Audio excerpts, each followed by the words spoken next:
little babies? No. Are those glasses Shank It too? No, these are High Noon. Wow, class act. You are a walking bag of class. If I wasn't married, you know how much ass I'd get right now? Tons. Mm-hmm. Mm-hmm. You know, because I'm married, I don't get any ass. Yeah, that's it. That's the reason. I don't know. That's the reason. That is How the long reason. were you not married and under the same roof? When did I get married? 2019. So that was 16 years, Bob. Block that day out of my memory. Why? It was a fun day. Fun day. Speaking of fun days, what do you say we start the show? This is my sports show with some opening takes. Ray, why don't you kick it off with golf, as it's written down here? Thank you, Richard. And I'd love to talk about golf. NBA free agency starts this weekend, and I'd like to talk a little bit about the collective bargaining agreement because the salary cap for next season is $134 million. With the Celtics getting the big three of Porzingis, Tatum, and Brown, that equals $101 million. Sprinkle in Derek White and Brogdon. Now you're over at $141 million. That's five guys at $7 million. So basically, the luxury tax is every dollar you spend, it's next year $1.75. So basically, the Celtics are going to be way over the cap this year with just five players right there alone that I said. So what does this basically mean? Grant Williams, he's gone. Bye-bye. Brogdon, you got to get rid of him. And you can't get mid-level players anymore because now that you're over the luxury tax, you're not allowed to do that. So now you have to hope for these veteran guys to come in and save the day because basically you're going to be rolling with these five and hopefully no one gets hurt. Porzingis is always a liability. Rob Williams is always a liability. So you're just playing fucking Russian roulette right now because of this collective bargaining agreement in the new CBA with the Celtics because they could be fucked later on the season when all these guys start getting the injury bug. I'm going to go with I don't trust anything you just said regarding. There was a lot of numbers in there, and I don't think that they're going to add up to anything sort of reality. Nor do any of the look. He could be right. Sometimes he surprises us, but the bylaws and nobody understands the NBA salary cap. Never mind this 167-page new CBA the NBA has come out with. But what I can tell you is that the Celtics have enough money to pay enough guys to play. They don't want to basketball team. Wick wants to go under luxury tax, is what I'm saying. He doesn't want to pay the tax anymore. See, this is why we can't trust you. That's not true. He's never said that. He has said he will pay over the tax for a championship team. Not this year, baby. Repeatedly. It's so much fucking money right now. They don't want to. They want to be under. Next year, they want to be over. They could be over the luxury tax. It's like baseball, like what Chaim Bloom or John Henry's been doing. They want a 1 year. They have to get 1 year under the luxury tax. And that's going to be this year because next year you got Brown's extension going in. Plus you got Porzingis, which you just signed for next year, 2 years for $77 million. They have to be under this year and then go for it all next year. Yeah, well, we'll see if that happens. Suck my dick. I fucking read this. It was fucking confusing. I fucking had to ask people for help on big words. You son of a bitch. There's a lot of work into that. Good, I'm proud of you. Rumor has it from the Celtics contract standpoint that we can get to later that completely contradicts. That I just debunked you fuck. Okay. God, I hate you. God, I hate you. Going from one sport to the other, let's take it to hockey. I'll go. Bobby, take a nap. Don Sweeney, kudos to you. Okay. The big trade after the Marcus Smart trade was in the Bruins camp. They traded Taylor Hall and the rights for Nick Foligno to the Chicago Blackhawks in a true salary dump and a hell of a one. $6 million off the boards for basically your third line left winger in Taylor Hall, former MVP and massive disappointment career-wise from Taylor Hall, who's never made it out of the first round of the playoffs. Was hot and cold, mostly cold for the Bruins. Not sad to see him go. We all knew they were up against it with the cap, and kudos to him. Like he is. Look, obviously they underachieved massively last year. That's just what the Bruins do. But we were all calling for Don Sweeney's head a year ago at this time, and to go back all the way to the Hampus Lindholm deal, which some people are now regretting the way he's played in the last two playoffs, but I don't know. It still is a good deal. From that deal to now, he hasn't really missed in terms of moves. And I'll put this Taylor Hall one on the top of that. So now they have something like $1 million in cap space with reportedly another move to come. Reportedly a crazy deal potentially on the table. I'd like to discuss some potentials that could all happen for the Bruins here coming up in our first segment. But first, just a golf clap. Kudos to Don Sweeney for continuing to pull all the right punches, except in the draft, which is tonight as we record. They don't have a first-round pick. There's a draft tonight? There is, It's Bobby. in Nashville. God damn, I wish we had fucking credentials. There's like 7 rounds of it too, so strap in. Anyway, so minus the draft, where obviously it's been their big failing point. Sweeney's done a good job, and I think this Taylor Hall's off to a good start for this season to get out of cap jail. Do you like that move that he already made before free agency started with Milan Lucic coming back? We'll get into that. It's more of a rumor has it segment, which we can touch on, but sorry. It's all right, man. You get the shades and the clown cum shirt. You're fine. Keep doing you, baby. Bobby, your opening take? Certainly. My opening take is a riddle for Raymond. Raymond, what's the difference between a mallard with a cold and you? Mallard? One is a sick duck. I don't remember the rest of it, but your mother's a whore. Celebrity Jeopardy, people. It's fucking genius. Okay. I did a deep dive into Celebrity Jeopardy today, and I enjoyed every fucking second of it. Okay. It brought me such things as this. For your information, Almost Trebek. spit that out. I know you did. I saw that and I was really, really trying to make it happen. That was as I was saying, it brought me mouthful of red such wine. gems as this. For your information, my mother's in a nursing home in Alberta, Canada. Oh, she was nursing it all right, Trebek, last night. I'll take anal bum cover. That's an album cover. I can read, Trebek. That says anal bum cover, something your mother's never had. Negative 69 is your score. Well, 69, that's how I scored with your mother last night.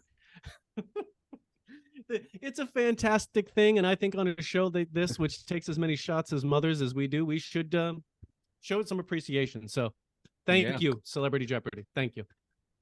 The hits go on. Yeah, I almost had a spit take like a Tuesday at Irene's if she had gingivitis with my fucking red wine. Thank you for bringing that back into the attention of the fold. Celebrity Jeopardy is a fantastic watch, especially the old ones. And R.I.P. Trebek. You mother's and Connery. Indeed. Oh. What's the interview with Connery? Is it okay to slap a woman? Oh yes, certain times. God, it's classic women beating. You guys get it. You guys wear wife beaters from China. It's allowed. Hanes isn't made in China. You said you get your shit from Wuhan. Those are jerseys, not fucking goddamn wife beaters. I get those. You order them on Amazon? No. Is that you, Bobby? Yes. You're the Wuhan beater boy. Okay, Damn got right. it. Got it straightened out now. All right, we won't be talking about a immediately. lot of that. There won't be a lot of beater talk, but there will be a lot of talk about the Bruins shaking the tree as the offseason really kicks off here with the draft and free agency. A little Patriots talk. None of that an opening take, but Kirk Herbstreit has got a hard on. We got a hard on from Herbstreit, and we'll talk about who that might be, Raymond, in that Patriots segment. Some odds and ends to touch on in the Patriots segment as well. Did you know? A little bit of a morbid did you know, but I was gonna say that's a sad did you know. But it gets brighter down the list. There's some stellar information. Stellar information coming out of that segment. It starts a little rough, but we'll get through it. A rumor has it is rumor season. It is a juicy rumor season. I might have missed some, so if you can think of any that I didn't have in there, please bring them up. And of course, Simplest Minds of the Week to end the show. This is the Simple Minds Sports Show, Friday Rewind, June 30th. Welcome to the show.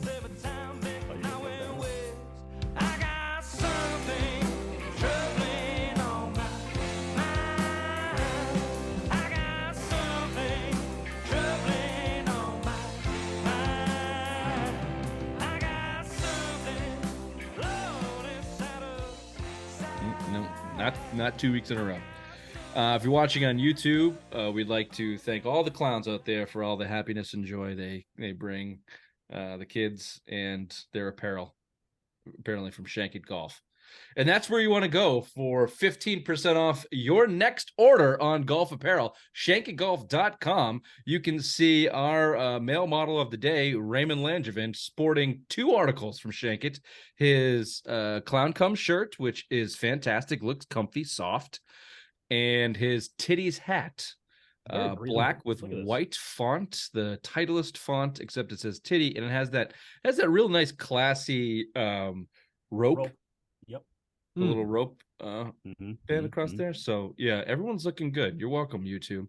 If you're listening on your selective audio podcast, whether it be Spotify, iTunes, tell your friends, rate, review, and as always, tell your mothers. Okay. Let's get back to the Bruins real quick. I think it's the lead story of the week. Sorry, Bobby. Bruins are in the news. Taylor Hall shipped out of town with Nick Foligno. More moves to come, Raymond. In return in that deal, by the way, they got 2 minor league defensemen from Chicago, Alec Regula and Riley Walsh. A couple right shot defensemen. Watch out, Clifton. Watch out, Providence. Watch out, Providence. They're not going to fucking see the light of day up here. These guys are restricted free agents too, so they it's a pure on salary dump. They just might not be Bruins for a while. No. But it did get him close to right about 11 million in cap space. Let me just rattle off some names to you. Okay. I listed this as who goes next. Stop me when you agree or disagree. My first name on this list, who should be the next out of town, is the reigning Vezina Trophy winner, Linus Ullmark, in his $5 million salary and pussy European attitude when it comes to playoff hockey. Agree or disagree? Highly agree. Highly agree. $5 million. Yes, he is the Vezina Trophy, great regular season record. But when it came to the playoffs, he just shot down all his leg. I mean, you had to have Swayman come in for a pivotal game 7 to clinch it because you couldn't have the Vezina Trophy winner go in there. So, I mean, $5 million is way too expensive for this guy. You have a guy in Jeremy Swayman who is clearly can lead this team, and I think this is now year 3 officially for him. So it's time to move on from Ullmark. If you can get something, salary dump, whatever, because there's more guys on this list that you need than rather than have a back-to-back goalie who can go in there every other game. Yeah, you don't need 2 terrific goalies, but you should get more than a salary dump for a Vezina Trophy winning goalie. I mean, they're not, they don't have as much trade value as, a top forward or a top defenseman. Sure. But he was the best goalie in the league last year. So you should get something back. You should get at least maybe recoup a first-round pick if you want to. Well, that's what I'm saying. Yes. But you want to send him to a contender. No one's gonna want him. Like no one's gonna want like a Buffalo team and wouldn't want him back because they're rebuilding. So I heard today it might have been on the sports Pittsburgh and Malkin. Mm-hmm. Sure. I think the salary is probably matched, but he is a talented, top forward. So you can play center if you want him to. Replace Bergeron, which we can get to. So, okay, we're in agreement. Omar, get the fuck out of here. Next on this list, I had Matt Grzelcyk, who, toot, Bill, where the fuck is Queen? Queen, when they got rid of Krug, I was saying, why? You're getting rid of the wrong guy. Get rid of that Massachusetts bum, Matt Grzelcyk. Love you, fucking A. The dude is too small, doesn't do enough offensively that Krug did, and they kept the wrong guy. If you're going to pay them, Grzelcyk's making 3.7. I think Krug got 5. It's like, toot. I had this one the whole way, but it's time for Grzelcyk to go. They benched him in the playoffs. He's been a minus player in the playoffs for the last 2 years. He's got to go, right? Totally agree, 100%. Okay, I don't know what you get from him, but that's 3.7 million. We keep track of the salary. They're at 11. We just knocked off 5. That's 16. Plus 3.7, 19.7. 19.7. Thank you. The next on this list is Riley. Mike Riley, defenseman. That looks like a buyout. That's going to get him basically clean in this first year. So tack 3 onto that. What's that? 19.7 plus 3. 22.7. Yes. God damn it. Fuck on fire. Thank you. Whoa. And then the rest of these are a little bit more question marks. Okay. So I had Forbert on here at 3 million.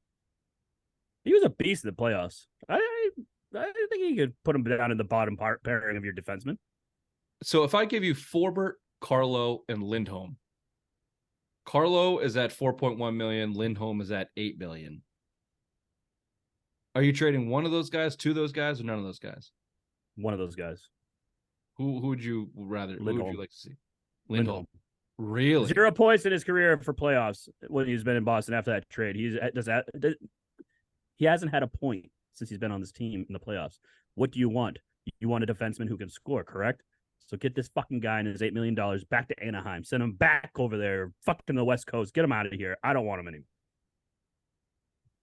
Yeah, I don't know if he needs to score, but he just the eye test, he looked like a deer. I think his plus minus wasn't his plus minus like atrocious too? Their whole team was. I mean, they sucked, but their defense was atrocious. I know there's a common sentiment to get rid of Lindholm, but I'd keep him. He was a Norris Trophy candidate to finish the fourth in Norris Trophy voting.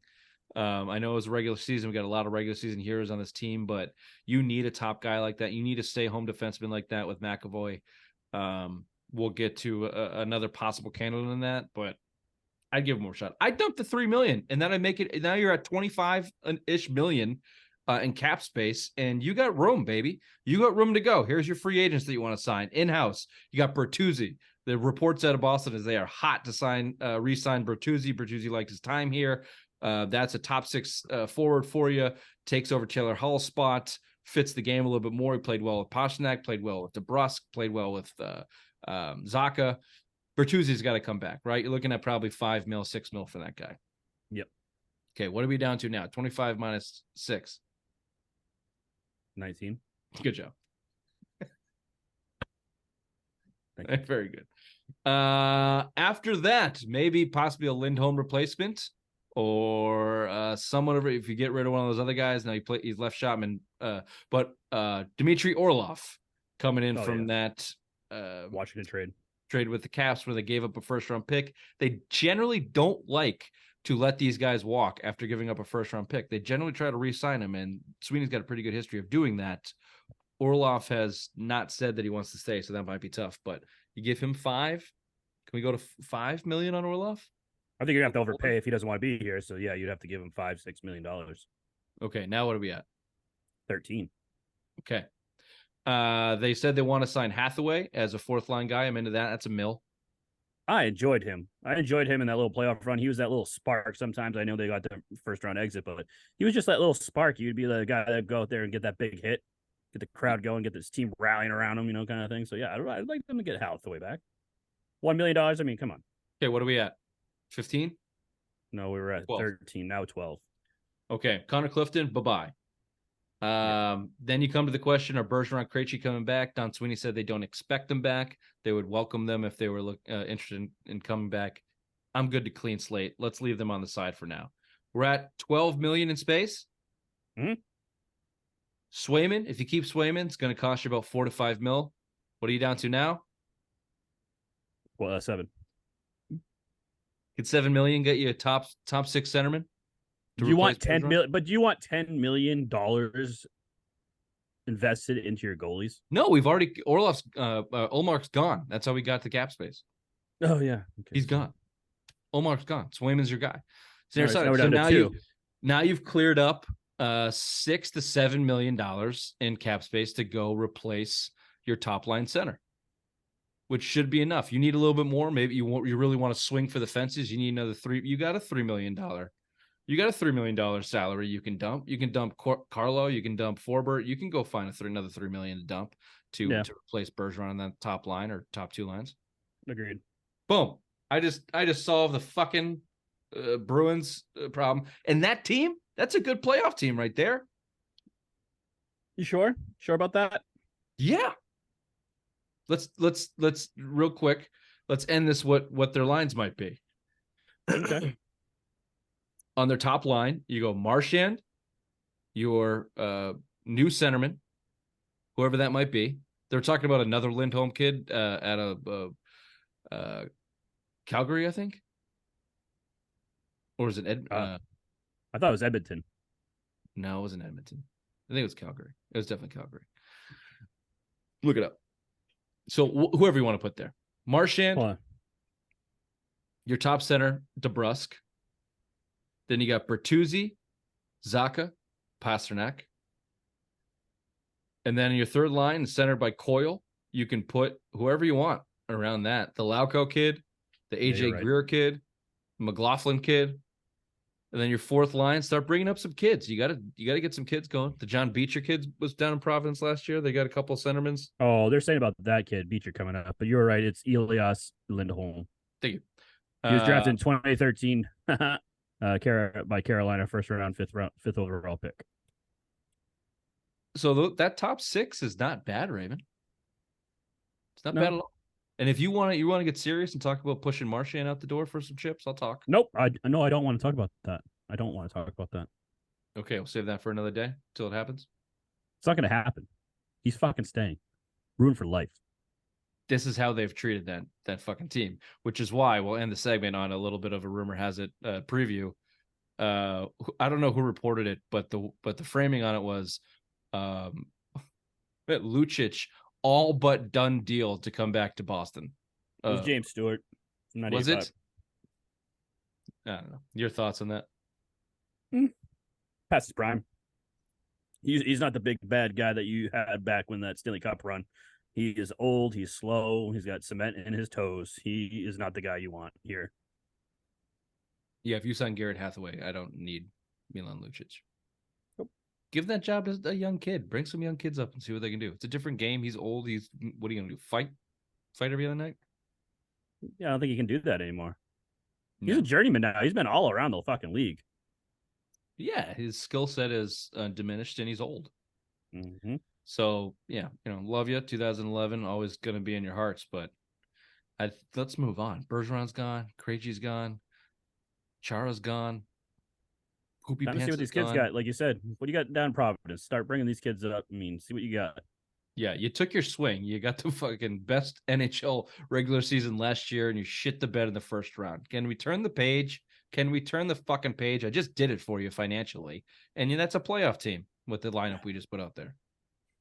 They can lose in the second round again. So those playoff tickets. Again, they have to make the second round this year. Thank you. Thank you for the correction. Yep, you're welcome. Okay, we'll leave final thoughts to Hockey Bobby. Hockey Bob? Fuck hockey. And next time, if you're going to do it in the first segment, please let me come on at 9. Got it. With that being said, let's throw over to headlines with the obvious one. Well, thank you there, Richard. Cam Neely addressed the media before the NHL draft in Nashville. It indicated that they are preparing this offseason as if Patrice Bergeron and David Krejci would not be returning next season. Other Bruins news, Patrice Bergeron won his 6th Selke Award, while Linus Ullmark won his first ever Vezina Trophy winner trophy at the NHL Awards this past week. The Celtics, in the second round with the 38th pick, selected Jordan Walsh, a 6'7" wing player from Arkansas. Walsh averaged 7.1 points per game last season with Arkansas, and scouts say he is a strong defender with explosive athletics. Oh my fucking god! Yeah, wow. He's quick. Wow. Yeah, I couldn't say it. Yeah, sadly, former Patriots quarterback Ryan Mallett passed away at 35 after a drowning accident. It sounded funny. Finally, the Red Sox are 40-40 and still in last place in the AL East. This has been headlines with the obvious one. Back to you, Richard.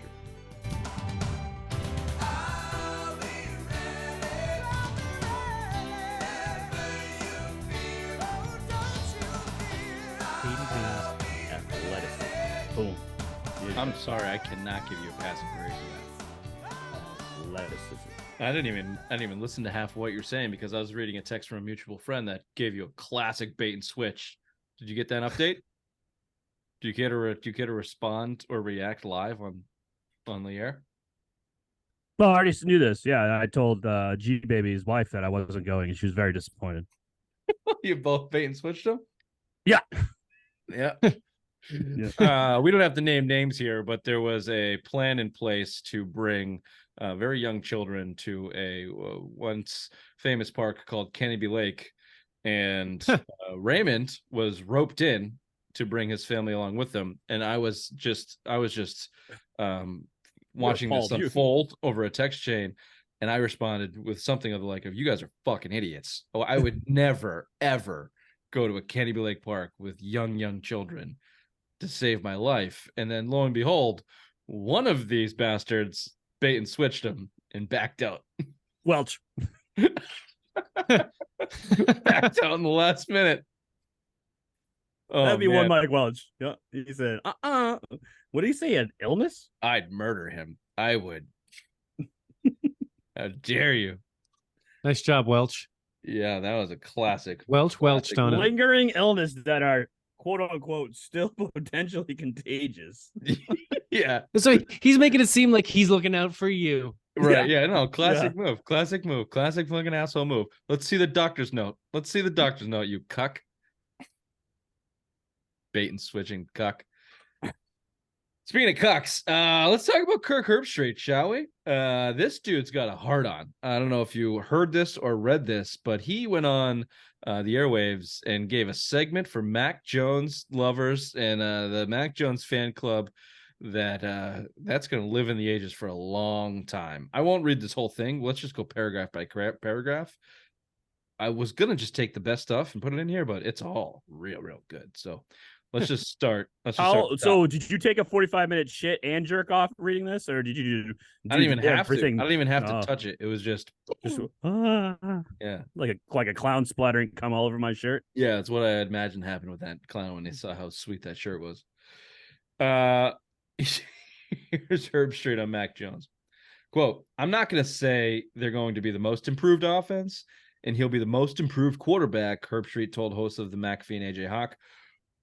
But he's going to be in the top three. Without a doubt, the Patriots are going to be among the top three most improved offenses. I'll just read the next one and get your commentary. It says, quote, I'm 1,000% behind Mac Jones. Of all the younger quarterbacks that have not had the opportunity to kind of prove their consistency and what they can offer, I'm telling you right now, Mac Jones is going to be a Pro Bowl caliber player in the very near future. Whether it's this year or the next couple of years, he's that good. Suck it, zap you lovers, you pukes. Bobby, please. One definable reason as to any of these claims, that would be no. He's just gushing over him, but he has no proof, no nothing. I didn't. I just read the comments. I didn't. Please hold. Them. Bobby's been muted. Allow me to. Oh God, you got unmuted. How'd you do that? Allow me to give you the reasoning behind Herbstreit. Suck it, Trebek. Criticizing Jones for his supposed sophomore slump, Herbstreit claims is bullshit. Quote, let me say that again. Criticizing Jones for a supposed sophomore slump, Herbstreit claims is bullshit. Preach, Kurt. Especially considering the Patriots' makeshift offensive plan that saw nutsack Joe Judge and nutsack Matt Patricia share de facto coordinator duties. Both have since been jettisoned in favor of Bill O'Brien. Not necessarily Joe Judge is still there. He actually got promoted. Who spent the past 2 years with Alabama. Here's what he says in terms of why he's gushing. Now, this is Herbstreit. Quote, he was talking about Mac Jones. He was honestly the most impressive quarterback I've ever spoken to in college. You want me to read that again, Bobby?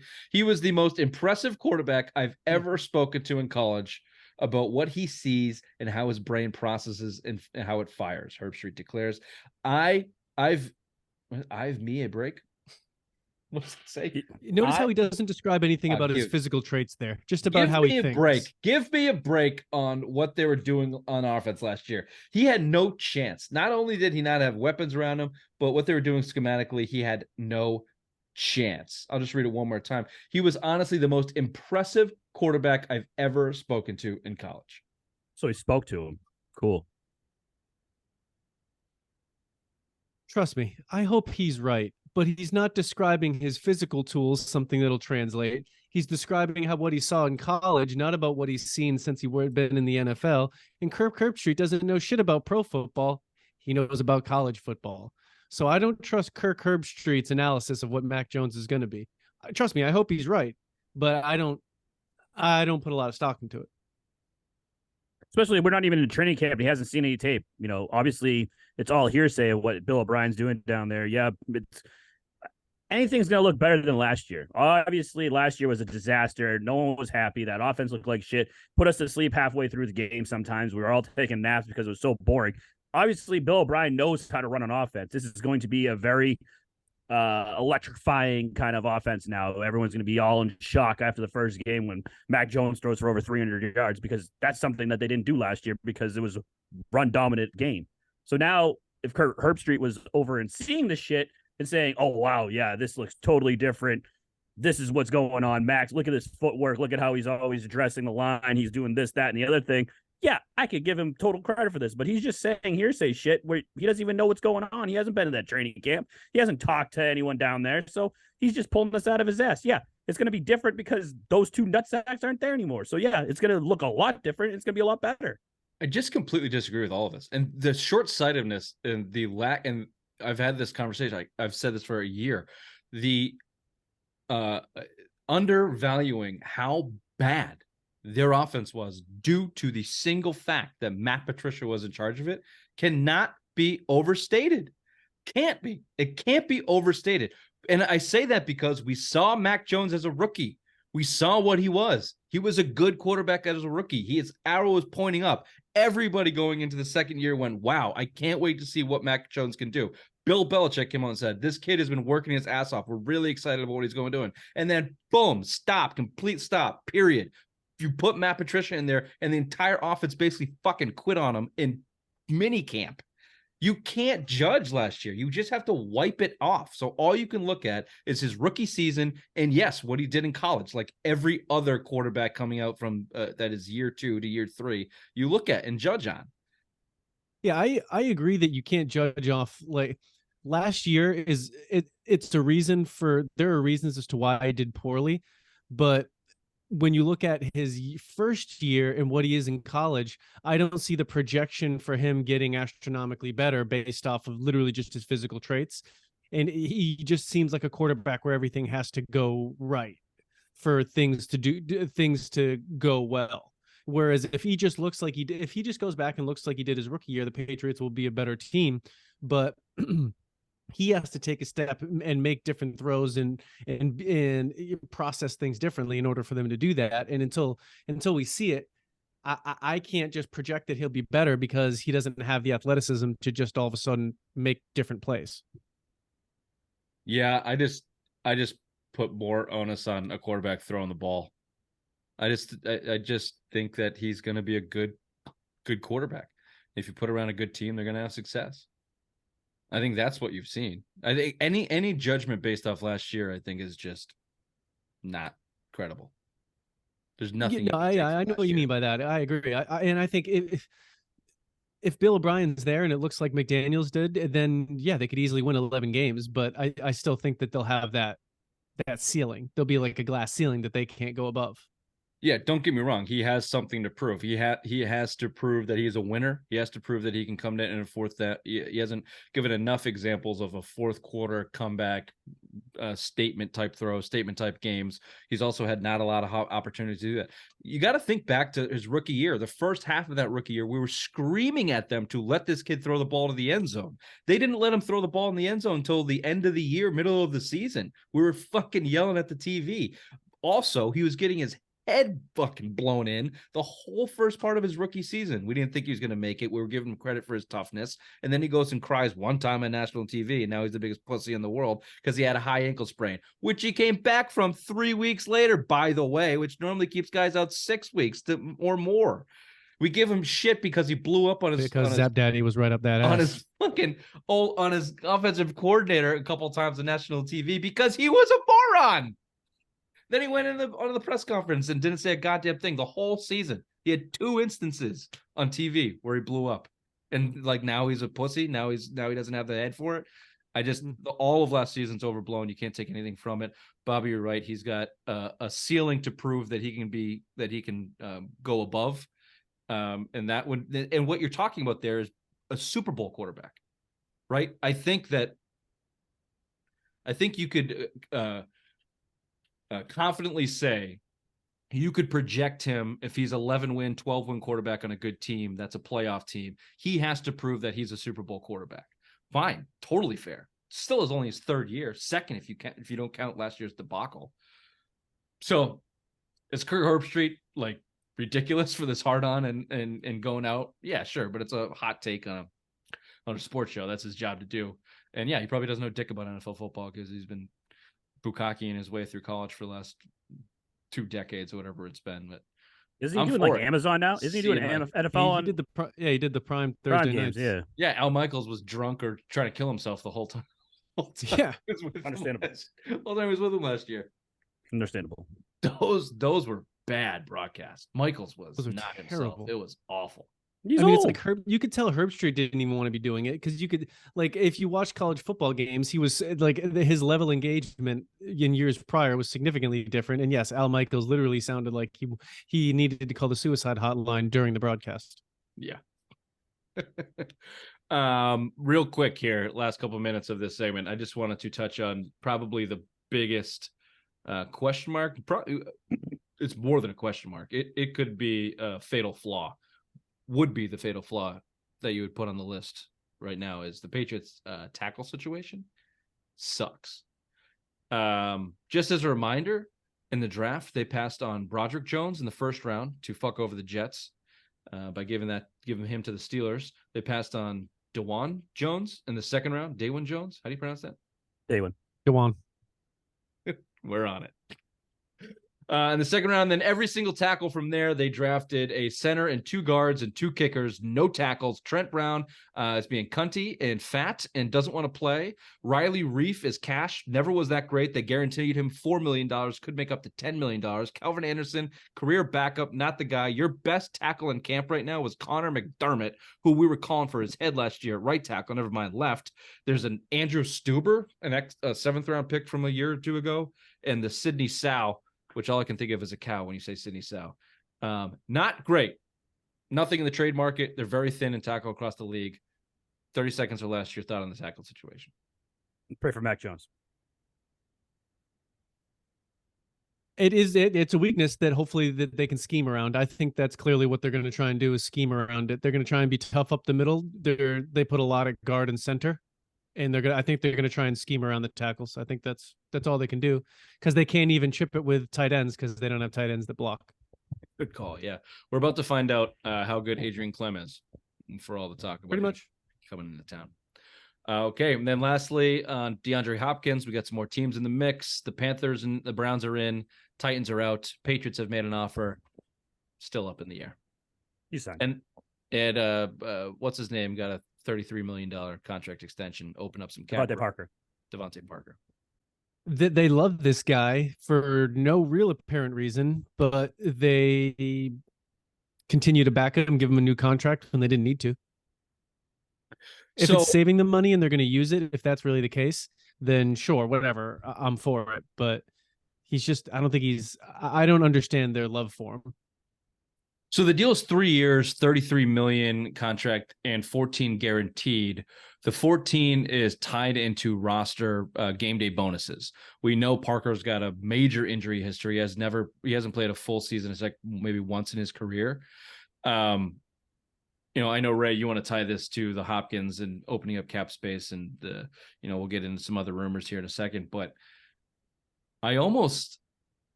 think it opens up cap maneuverability. If they are going to go get Hopkins, it gives Parker an attaboy, pat in the back. We got you. Here's some money up front type of thing.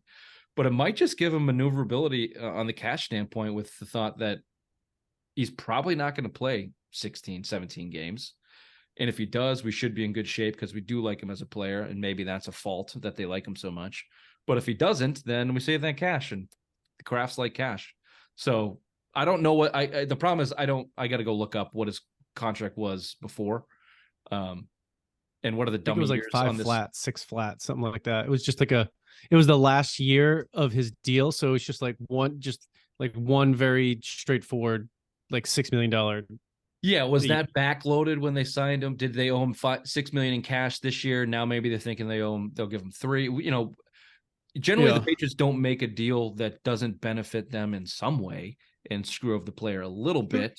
Mm-hmm. They generally help them in the short term and then spread it out over the long term. So let's see what the details look like. Maybe some dumb years in the back end, low cash up front. Then they're gambling that he's not going to make that 14 million guaranteed because he probably ain't.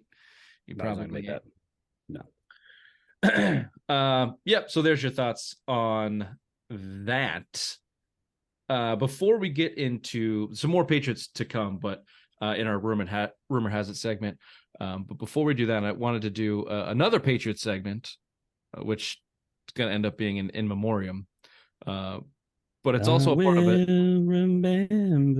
Yeah, let's try not to laugh during this. There's also going to be a Did You Know segment because I got some really interesting facts on the heels of this very sad, tragic news. Yeah, a lot. It's a lot. Well, there were 50 facts, and a lot of them are great, so I had to include them all. Just in this week in sports news, and then I open the email and see this many fucking words. I was like, how did you carve out all this week? A lot of poops. Yeah. Don't call me producer Rich for nothing.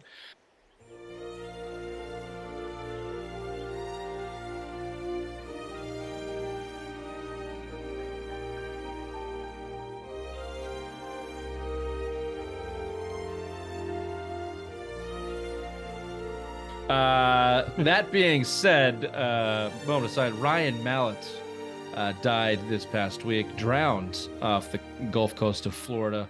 35 years old, ex-University of Arkansas quarterback, drafted in the 3rd round by the New England Patriots, once heralded as great arm talent by Lombardi, somebody.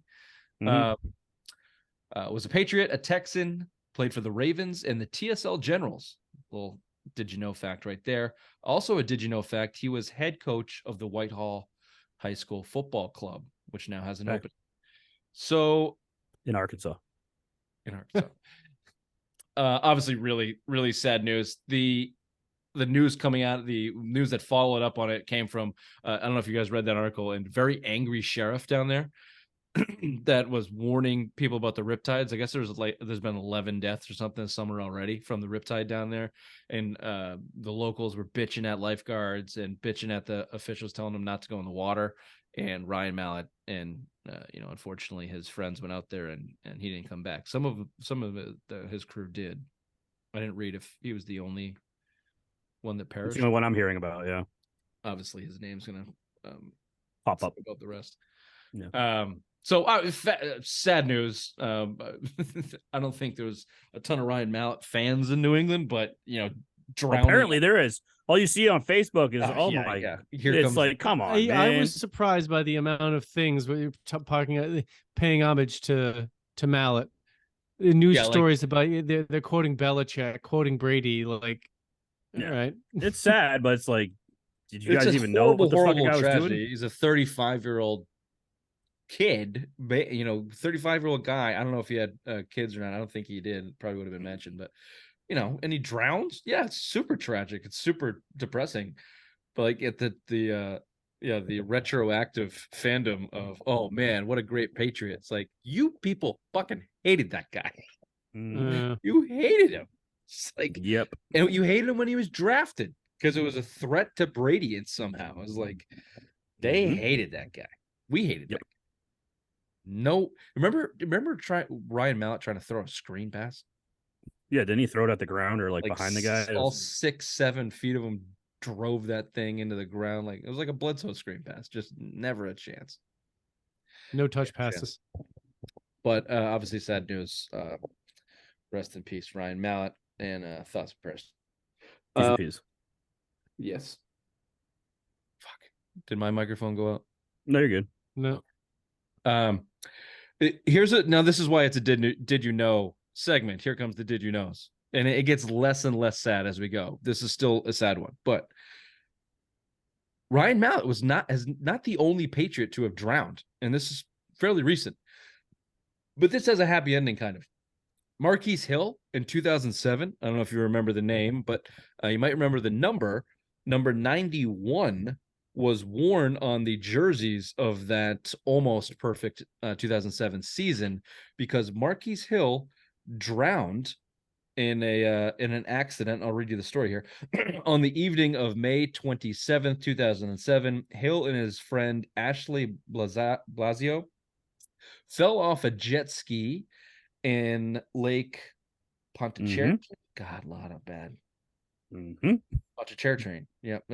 North of New Orleans. Neither of them wore personal flotation or tracking devices. According to Hill's agent, who spoke with Blasio, Hill ended up saving her life, keeping her calm until they could grab onto a buoy. Blasio was rescued and sent to Tulane Medical Center. The Coast Guard unit searched the area. Hill's body was found by the Louisiana Department of Wildlife Fisheries around 2:20 p.m. And then this is the Patriots segment. Throughout their near perfect 2007 season, the Patriots team wore number 91 insignia. on the back of their helmets in his honor. Teammate Jarvis Green, who had also been Hill's teammate at LSU, wore Hill's shoulder pads for the entire season. Patriots built a tribute to Hill, including those pads and a picture of Hill at their facility. I wonder if Mallet will get that treatment. But you go out a hero, saving a friend in a dire situation. Get a man, it really would have meant a lot more if they could have sealed the deal against the Giants, huh? Would have helped things. Mm-hmm. Mm-hmm. That's just another sting to that season. Mm-hmm. I just thought it was interesting. You got 2 drowning victims on the New England Patriots. I definitely did not remember that. I don't really remember it either. But just so you know, another did you know fact here, there have been 71 American football players to have died during their career. 71. 1 drowning. Wait. That's it? Ryan Mallett didn't technically die during his career. Yeah, that's why. Yeah, but I know what you mean. But that's like, if you start including all of the players that died after their career, it would be like 100%. It'd be like 7. Dies. It'd be like, yeah. Everyone goes at some point, right? Hmm. So he like this. Yeah, 100%. Yeah, the statistic didn't really fit.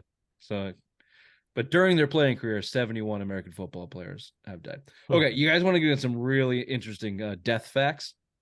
Let's go. Okay. I knew about the one that you were going to make fun of me about. Oh, cool.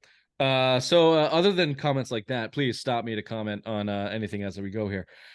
Let's start with this one. Approximately 100. Well, I'm going to do these first 2. Approximately 150,000 people around the world die every single day. In contrast, 385,000 babies are born every day. We're fucked. That seems like a problem. Off. What about the 1940s ish? What was that number at? I don't know. If it's not in the email, I don't know.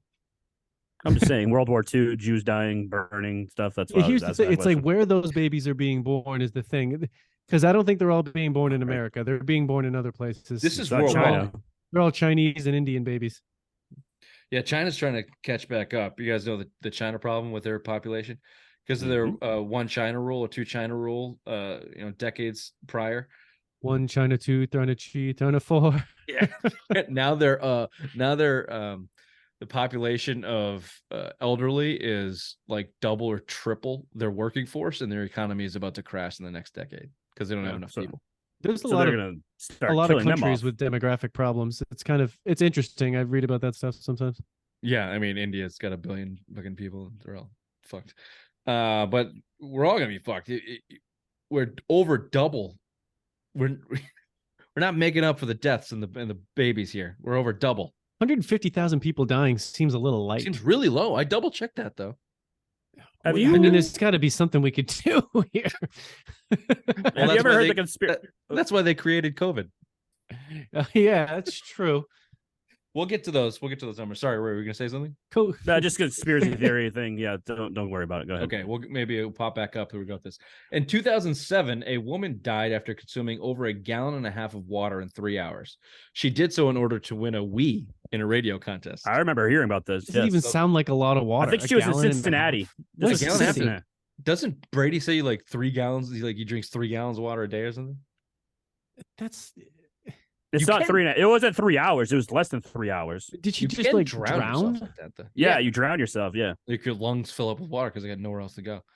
But don't you just get I guess that Wii pushes through your body's that motivation of the Wii controller and playing the Wii tennis just pushes through your body's natural reaction to stop drinking water, idiot. You're gonna drown. This map, we're going to be exploring it for so long.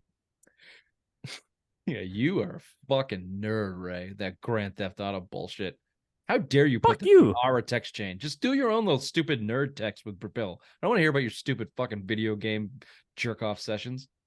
Dork. so angry. This one's great. Messy handwriting on doctor's notes kills approximately 7,000 Americans each year. That's half of those are Ryan Sullivan to begin with. What'd Did you I say? tell you what happened? Oh, go ahead. Go ahead, Bobby. What would you say? I said they were probably the low-hanging fruit to begin with. Yeah, they didn't have a lot to live with. When I went Yeah. to that Burt Kreischer show, Bill was there, and as you know, Kelly got her NP, so she'll be a nurse practitioner. She can basically prescribe people stuff when she passes her blah blah blah. All Bill wants her to do is give him a fucking weed card. He was begging and pleading with her to get a fucking weed card. It was pretty funny. How hard could that be? Weed's legal. Just No, New Hampshire. Still holding out. You're more likely to be killed by a champagne cork than a poisonous spider. For all you losers afraid of spiders, watch out for the popping bottles. In 1945, President Andrew Jackson's pet parrot was removed from his funeral for swearing. I brought that in there because I like to think of Bill's funeral and things like Are you this. sure that's not 1845? Andrew Jackson? Yeah. Andrew Jackson? Maybe. Yeah. Sorry, Ray. You're fucking smarter than me, dumbass. I just copy pasted. What do you want from me? Vending machines kill 13 people a year. I'd like to see how. I would too. Maybe Google that. See if we can get some video. There are over 200 bodies on Mount Everest, and many are used as trail markers for hikers. That makes sense. Very practical use. This is actually becoming it is 1845. Good catch, Ray. He would be very, very old if it was 1945. Like 100 years older. The Mount Everest thing, they're also there's too much poop on the mountain because it freezes. There's nowhere to go, so it's just filled with dead bodies and shit, and they can't do anything about it because the conditions are so bad. They can't like just put a cleanup crew up there. Like you go up there, you're gonna go to the summit and come back. There's no cleaning up Everest. Isn't that fucking crazy? Yeah, and there's a bunch of YouTube. It should if you want to get Bill's weed card and go a deep dive on that. More people die from taking selfies than from shark attacks. That adds up. That makes sense. I can believe that. Yeah, I can believe that. Between 1340, here's a little COVID stuff for you. This is where everyone got their ideas. Between 1347 and 1352, the bubonic plague killed approximately 75 million people. Ouch. Ray, can you look up, just type in population of the world in 1347? Can't be much more than 75 million people. Like that took out like 60% of the world. And then just to give you between 350 and 375 million. That's a lot of fucking people.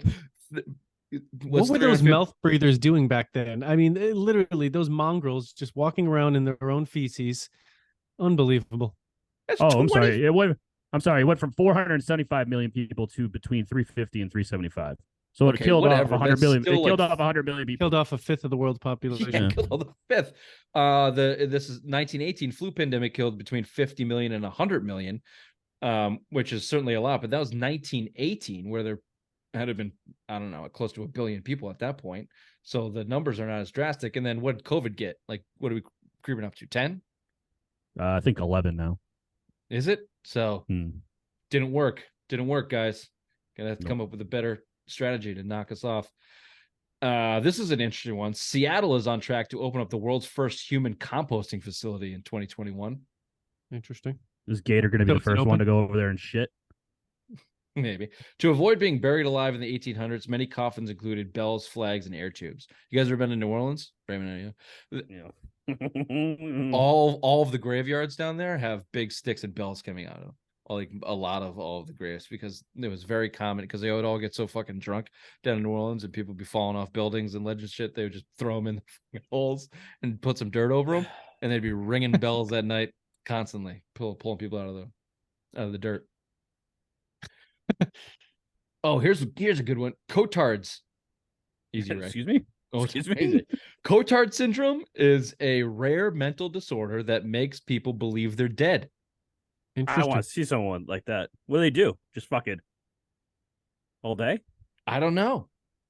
Just see the last comment. They go lay in a ditch. No, maybe. It's possible. Here's one for you, Ray. It's possible to get an erection after death.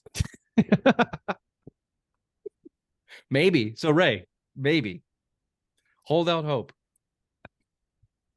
Thanks, boys. Hold out hope, man.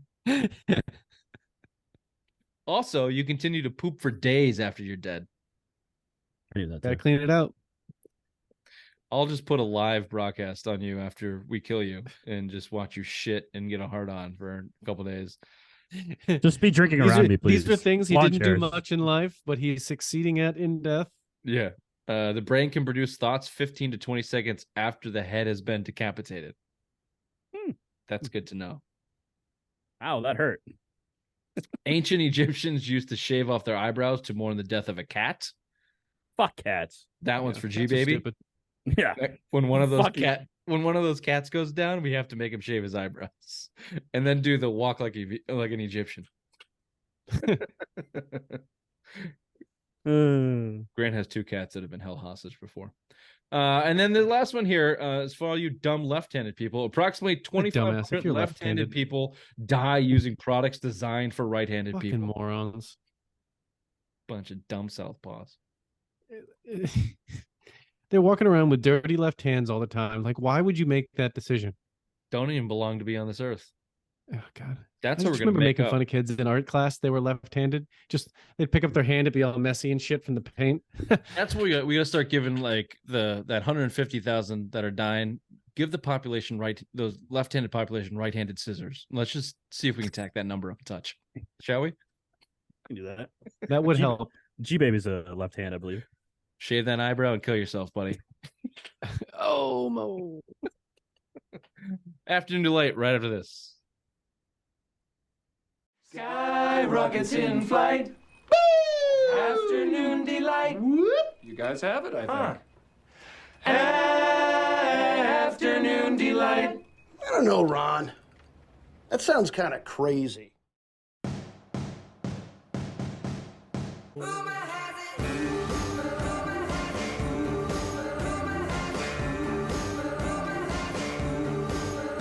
Oh, and afternoon delight into the rumor has it.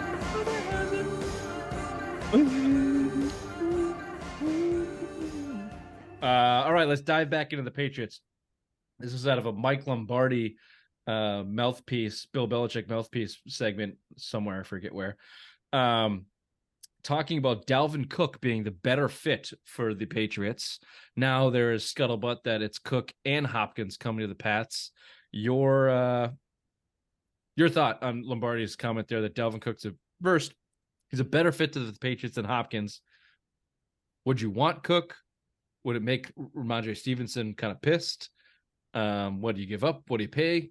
Should they try to get both? Your thoughts on that? Rumor. Get both. I like Cook here because they just lost James Robinson, who we thought was going to be that pass catcher out of the backfield, kind of third down running back. Obviously, Dalvin Cook's not the guy that he used to be. Minnesota, he was getting spells from Matthews. Or is it Matthews? Who's that fucking guy that's always on the waiver wire over there? Number 22. Anywho's, yeah, he was getting spelled by him. He was taking over at the end of the season. So I think Cook coming in here could be helpful for the Patriots. He doesn't have to have that premier role, but could still help out in the long run, even if Ramondre Stevenson goes down. So yeah, I like Dalvin Cook here. And if you can get him and fucking Hopkins, look out. This could be a AFC East winner right here. Yeah, I don't have any problem with them getting the two of them. I mean, I don't think Cook makes or breaks anything. He's a running back, but if they did sign him, I would get rid of Ty Montgomery, get Dalvin Cook, let Dalvin Cook be your first down back, let him run his head into the line and be the one that just pounds on it and let him wear down, and then keep Stevenson fresh for the third down, fourth quarter role, so that way he's not wearing down because he's got more juice in the tank at this point. If I had to choose, I'd rather give Hopkins. I think he'd have more potential, but yeah, I mean, why not get both? I think he'd be a better player than like Ty Montgomery, and then keep the two rookies, and then there's your four. I guess I keep forgetting about Ty Montgomery, but the Dalvin Cook makes sense to me because of the injury concern. If Stevenson goes down, sorry the pun, but you're cooked. What do you? Kevin Harris is going to be your first and second down back, pretty much. Pure strong. Yeah, so they must see something in Harris and Strong to let go of James Robinson, a somewhat veteran back that could kind of do everything there, but or maybe they have a plan to go out and replace him. I know they really like Ty Montgomery because he plays fucking special teams, but he's old. He's still a converted wide receiver. Like he's not he's not your traditional running back. And I'd just be concerned of Stevenson. But yeah, I'm with you. I'd rather have Hopkins. He's going to make more of an impact on the offense, certainly. Yeah. Especially when Hopkins came out. If you can sign him, sign him. Wasn't there a rumor that Cook was interested in the Patriots? Or was that they want to play together. They want to play together, allegedly, apparently. Oh, that's what it was. Hopkins and Cook want to try to team up. They want to, wherever they go, they want to play with each other. That's probably just some team or agent or someone put that shit out there. Well, now the Patriots are rumored to be in on it, so. Yeah, if they can get it for the right pace, we know the Patriots would do it. Shifting gears to the NBA, here's some juicy shit. Well, let's start with the least juicy shit. We'll go bottom to top here. Damian Lillard is all but a Miami Heat. No, Raymond? Mm-mm. Go on. What are you giving for him? What are you giving away? You can give whatever the fuck you want. Well, the Blazers want Bam Adebayo. That's not going to happen. If he goes to the Miami Heat, their starting four, which would be Tyler Herro, Damian Lillard, Bam Adebayo, and Jimmy Butler, would be over the luxury taps by far. Herro's gone. Harrow's gone on deal. Okay. So they talked about Robinson, Harrow, and picks would be the foundation of any. You still can't afford it. You can't afford it. You're just going to be so far over the luxury tax. Miami wouldn't be able to afford it. Of course they can afford it. You and this fucking luxury tax. What are you talking about? Have you seen the Warriors fucking roster? Have you seen what they pay? Have you seen what the Lakers pay with just two guys? They can afford it. What are you talking about? Season, the Miami Heat. They start this season with the CBA. I'm championships. telling you right now, with this CBA this year, with that 700 pages, I guarantee you, a lot of teams aren't going to be able to afford all these max players. I'm telling you right now. Oh, I can't. Fucking the accountant Raymond, fucking raining on everybody's parade. Yeah, you're gonna make me do a deep dive into some boring talk just to say you were wrong. I'm gonna send you something right after the show, and you're gonna. I'll gentlemen's bet Lillard to Miami right now. Okay. Done. He's going to go to Brooklyn. That's the most likely scenario because they have nothing to lose. They have the cap space to do it. They have no one. He can build around him. They can probably lure another guy over there, and they don't have to worry about going over. I don't think he wants to go, and I think the Blazers are going to do their best to take care of him because he's stuck with them for so long, and they just drafted a guy to replace him. They said they don't want to even trade him. That's bullshit. Well, that's what they're saying. They want to keep him. That's bullshit. What's the gentleman's bet? We're just doing a handshake agreement, or are we going to do a little? I get your For shirt.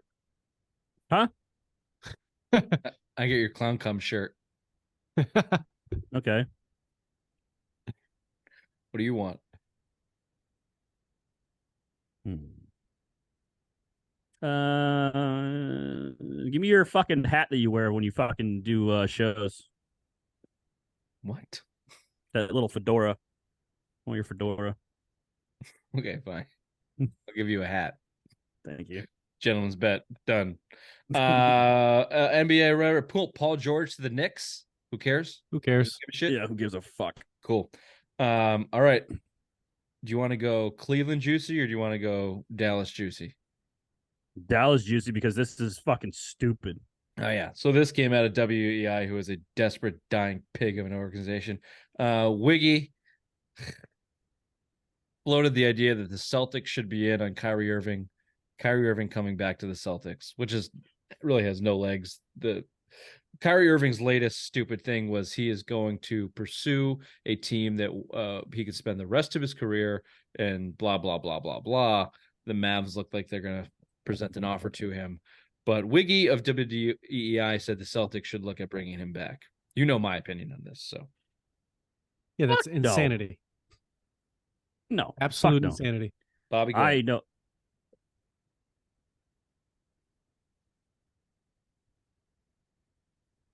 Bobby, go ahead.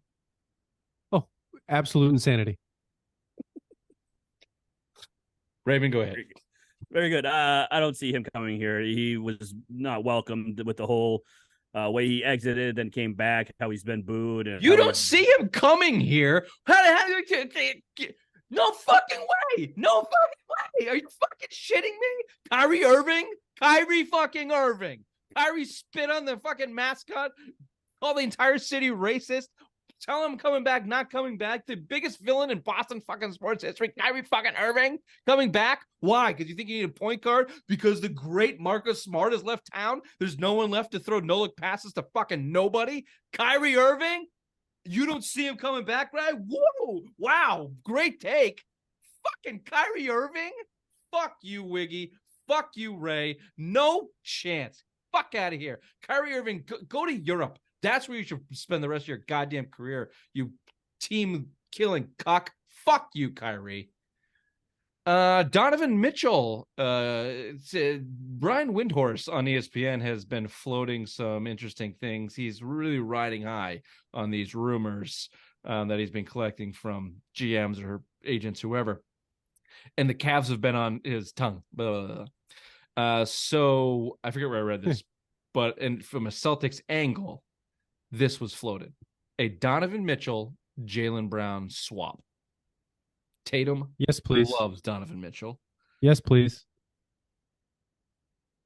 Ray, well, I'm for it too. I think I've expressed. I'm for it too, but why would anyone do that? Donovan. Why would you do it? Why would Cleveland do that? Because Cleveland has Garland and Mitchell, and they need wing help, and Jaylen Brown is a wing. I would love it, but I don't see it ever happening. I know this is a rumor. Doesn't seem like a good deal for Cleveland. I agree. Oh, yeah. Just Unless because you pack- believe Mitchell's a superior player to Brown. Yeah. He's proven to be the guy at two teams now, in Utah and in Cleveland, and then you're trading for a player that you need to be the guy that hasn't proven it. So maybe, although Jaylen Brown's teams have made 5 conference finals and an NBA finals, Donovan Mitchell has yet to get out of the second round. Yeah. With Tatum, but that's what I'm saying. Jaylen Brown, not the guy. Tatum, the guy. I guess.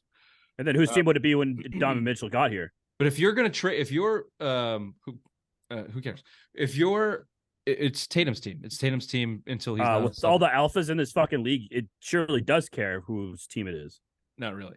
I'll explain why in a second. Okay. If you're the Cavs and you're looking to trade Garland and or Mitchell because you believe that those two guards are redundant and you need wing help, can you get someone better than Jaylen Brown? No. Might be the best they could get. I believe that's true. So it is a motivation of Cleveland. You know, do you want to, have a better fit? And this would be why we want it in Boston too. It's not a better fit. Donovan Mitchell plays more of a ball handling point guard role and has a nutsack the size of yours, Ray. So yeah, when you ask whose team is it, it's still Tatum's team because he's coming in. Could it become Mitchell's team? Sure. Is he the one that I want with the ball in the last second? Sure, but it's still Tatum's team. Just for clarification on the nutsack thing, you were calling his nutsack saying it was larger because of the no sex, right? Well, Ray's is full of cum because he hasn't got an erection since. That's okay. I wasn't. Yeah, okay. Mitchell's is because he's very tough. He's got balls. He's got balls. Right. I also heard a quick rumor about Cleveland. I also heard Paul George being rumored there, Garland going to the Clippers, and then Kyrie having the homecoming going back to Cleveland. That's what I've read. Sounds perfect. Send him to Cleveland. Sounds great. Then lastly on the Celtics, Porzingis looking to get a 2-year extension. $77 million. Although, how the fuck is that going to work under the new cap, Raymond? I can't wait for you to fucking watch this and read it and then fucking apologize. And I get that fucking hat and wear it all the time. When I'm right, I will end you. This is a no-brainer for the Celtics. After the end of that deal, you can either pay none of them or all of them when it comes to Brown or Porzingis. Tatum will be on his whatever he's making, $70 million a year or something. So, no-brainer. Extend them. It's all but said and done. As I heard that, so I signed his player option. How? How, Raymond? How could it be done? How could they pay? How could they do it? How? Simplest minds of the week right after this. Are you stupid or something? I'm as stupid as stupid does. I've made him angry. Look at that breast. Look at the cup. Look at the shape of that. Nice. Do sometimes when it rains and you're outside shirtless, do you watch it bead down off the like cusp? Point Break? Have you ever watched Point Break? And Keanu Reeves is in the water and the fucking fantastic rain is film. coming down him and Swayze you're talking and shit. Yeah, I feel like that sometimes. Ooh. Did you ever see the remake? No. Yeah, me either. Only Can you put your losers thumb watch up to the movies. camera again? It looked like a little person thumb. Yeah. Look how little that fucking thumb is. How do you grab shit? How do you hold your You know what's wrench? fucking weird though? Your mother doesn't complain when I stick it up her ass. Because it's so little she can't feel it. Simplest minds of the week. I didn't want to start here, but dude, they said it was a riptide. Ryan Mallett? We'll beep that. I mean, too soon? It's been fucking what? 3 days? 2 days? Yeah, we'll beep that. This is from Bobby's favorite publication, the New York Post. Here's the headline. I tripped over my dog while jogging. Now my face is falling off the bone. Freak accident in Delaware left a woman with portions of her face falling off after taking a nasty spill while on a jog with her dog. This will teach, Ray, back me up here. Don't go jogging. I mean, I totally agree with that. Don't go jogging. And now listen to what kind of dog this was. Shelly Poliski, 39-year-old, tripped over her Shih Tzu.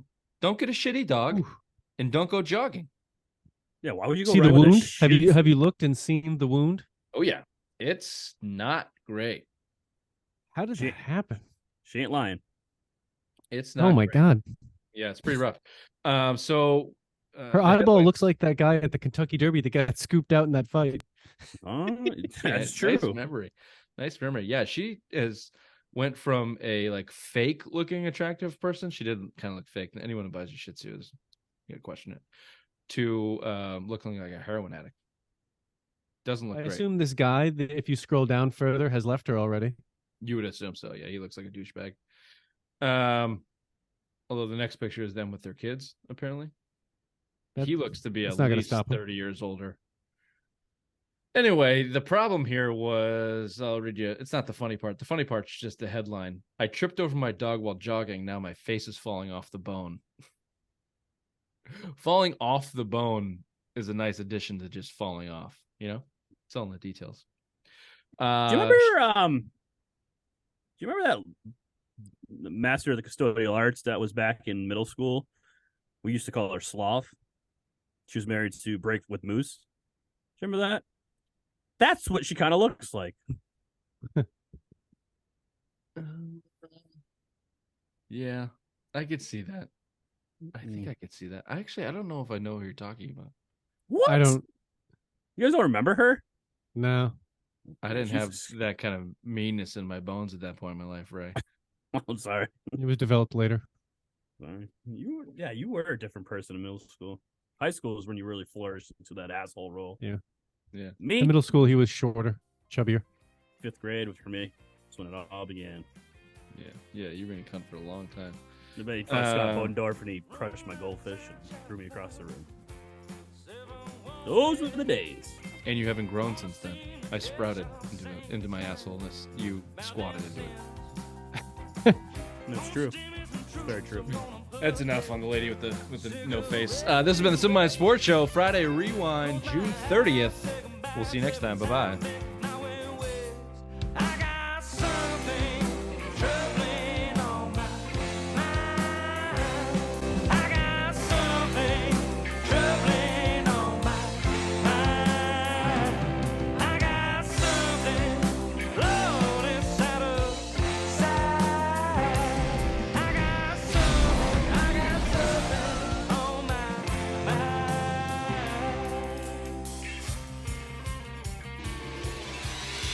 Marty! You've got to come back with me! Where? Back to the future!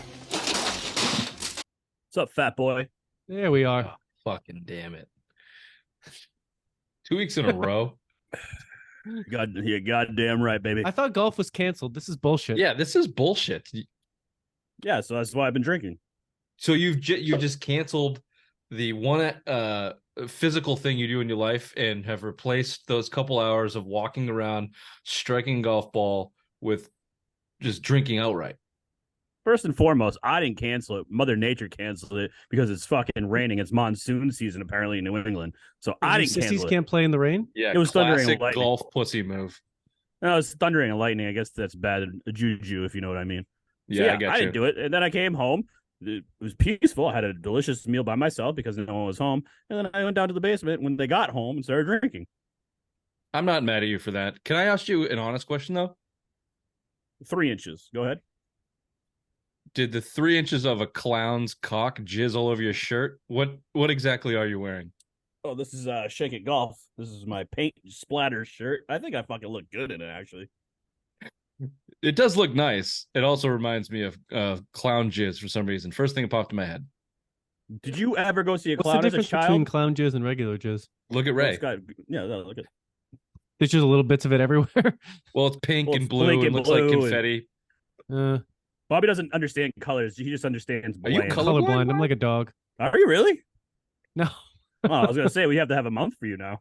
Yeah, I was gonna tell him to leave. No, we can't have Can't have one of the frauds. disabled on our pod.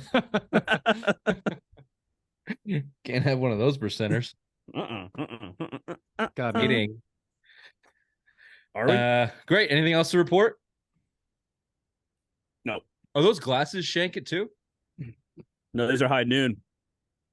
Wow, class act. You are a walking bag of class. If I wasn't married, you know how much ass I'd get right now? Tons. Mm-hmm. Mm-hmm. And you know, because I'm married, I don't get any ass. Yeah, that's it. That's the reason. I don't know. That's the reason. That is How the long reason. were you not married and under the same roof? When did I get married? 2019. So that was 16 years, Bob. Block that day out of my memory. Why? It was a fun day. Fun day. Speaking of fun days, what do you say we start the show, the Some Mind Sports Show, with some opening takes? Ray, why don't you kick it off with golf? That's written down. Thank you, Richard.